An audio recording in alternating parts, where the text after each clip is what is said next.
बिस्मिल्लाहिर्रहमानिर्रहीम। प्यारे प्यारे साथियों, अस्सलामु अलैकुम वरहमतुल्लाहि वबरकातुहू। एक किस्सा मैं आपकी नज़र कर रहा हूँ। हज़रत अदरीस अलैहिस्सलाम के दौर का।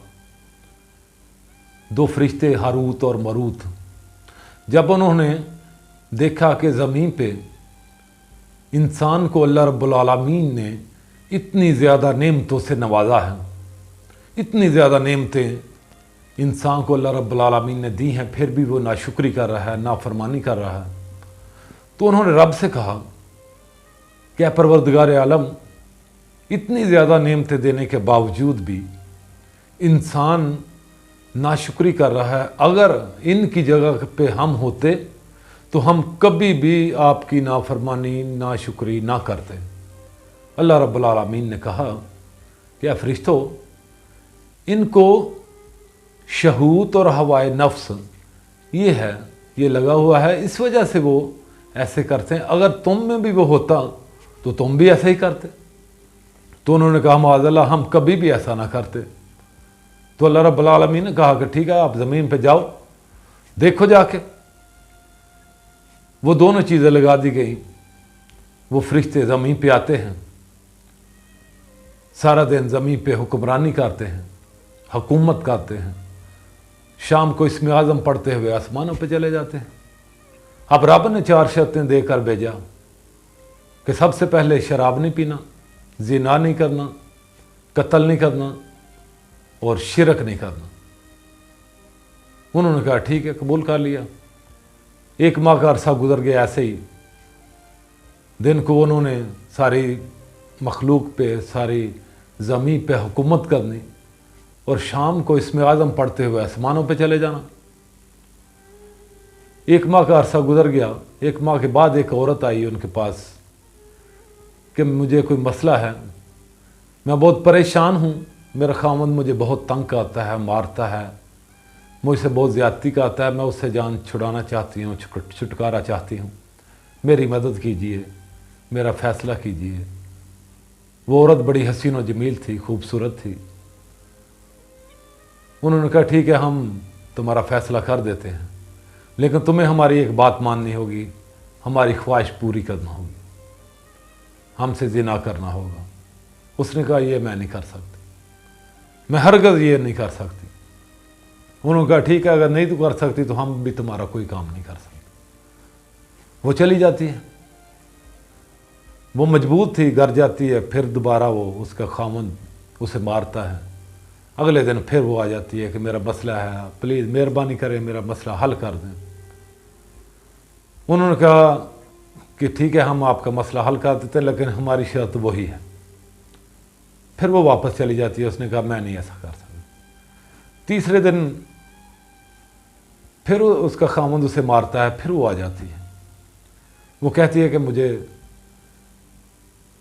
मेरे खामद ने बहुत मारा है, मुझे बहुत तकलीफ़ें देता है, तुम बादशाह हो, मेरा मसला हल कर दो। उन्होंने कहा ठीक है, तुम्हारा मसला हल कर देते हैं, हमारी शर्त वही है। उसने कहा ठीक है, तो मेरी भी चंद शर्तें हैं।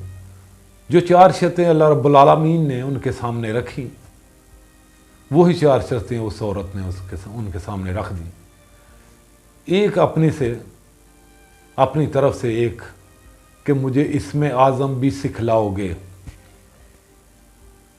उन्होंने कहा ठीक है, इसमें आज़म हम तुम्हें सिखला देते हैं, बाकी हम नहीं कर सकते। वो अपने साथ एक प्याला लेके आई। वो प्याले में शराब डाली। शराब जब उनके सामने रखी तो उन दोनों ने सोचा कि ये ज़िना भी बहुत बड़ा गुनाह है, कबीरा गुनाह है, कत्ल भी गुनाह है, शिरक भी गुनाह है, तो ये शराब तो ये तो बिल्कुल मामूली सा है, ये तो पीने वाली चीज़ है, पी लेते हैं, कोई मसला नहीं। उन्होंने वो शराब का प्याला पी लिया। जब पी लिया तो दोनों मस्त हो गए। मदहोशी की हालत में औरत के साथ भी ज़्यादती कर डाली। अब जब उन्होंने ये काम किया तो उनको मालूम था कि हमें कोई देख रहा है। वो जो आदमी देख रहा था उसके पीछे गए, उसे पकड़कर उसे भी कत्ल कर दिया। अब मदहोशी की हालत में बुत के आगे सजदा भी कर दिया। इसमें आज़म तो औरत को उन्होंने पहले सिखा दिया क्योंकि वादा किया हुआ था। अब ये मस्त हैं। वो औरत इसमें आज़म पढ़ते हुए, जब इसमें आज़म पढ़ना उसने शुरू किया तो अल्लाह रब्बुल आलमीन ने उसे उठाकर तीसरे आसमान में एक सितारे की मानद बना दिया। अब शाम को जब उनको होश आया तो अपनी रूटीन के मुताबिक उन्होंने इसमें आज़म पढ़ना शुरू कर दिया। तो जब इसमें आज़म पढ़ते हैं लेकिन वो उनकी जिस्म में ताकत नहीं है, उनके वजूद में ताकत नहीं है कि वो आसमानों पे चले जाएं, बहुत परेशान होते हैं।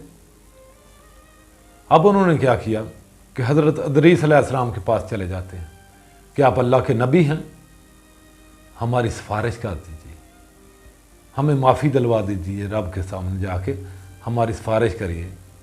तो हज़रत इदरीस अलैहिस्सलाम ने अल्लाह रब्बुल आलमीन से कहा कि अल्लाह या रब्बुल आलमीन, ये माफ़ी तलब कर रहे हैं, माफ़ी मांग रहे हैं। अल्लाह रब्बुल आलमीन ने कहा कि इनको माफ़ी नहीं मिल सकती क्योंकि इनको बतला कर भेजा था, ये चैलेंज के साथ गए थे, ये दावा करके गए थे। अब आप मेरे नबी हैं, मैं आपकी इतनी मान लेता हूँ कि इन्हें कहें कि या तो दुनिया की सज़ा भुगत लें या आखिरत की सज़ा भुगत लें। उन्होंने कहा कि हम दुनिया की सज़ा भुगतने के लिए तैयार हैं, क्योंकि फरिश्ते थे, उनको मालूम था कि अगली ज़िंदगी तो ख़त्म होने वाली है ही नहीं, ये दुनिया की ज़िंदगी ये तो ख़त्म हो जानी है। अब उनको उल्टा लटका दिया गया, उनके बिल्कुल करीब एक चश्मा भी जारी कर दिया गया, लेकिन वो पानी नहीं पी सकते क्योंकि उनको पानी का अज़ाब था। अब ये जो जुर्म उन फरिश्तों ने किए, बतलाने का मकसद ये है कि ये जो फरिश्तों ने इतने जुर्म किए तो देखिए उनको कितनी बड़ी सज़ा मिली। हम ये जुर्म फ़ख्र से करते हैं, हमारी ये रूटीन बन गई, हमारा ये तरीका बन गया है, हम ये बड़े घमंड से, बड़े तकब्बर के साथ ये फेल करते हैं। अल्लाह रब्बुल आलमीन से दुआ है कि अल्लाह रब्बुल आलमीन हमें ये सगीरा कबीरा जो गुनाह हैं इनसे बचाए और आका दो आलम अलैहिस्सलातु वस्सलाम के सदक़े हम सब पे रहम फरमाए और ये जो बड़े बड़े गुनाह हैं इनसे अल्लाह रब्बुल आलमीन हमें बचाए। आमीन या रब्बुल आलमीन।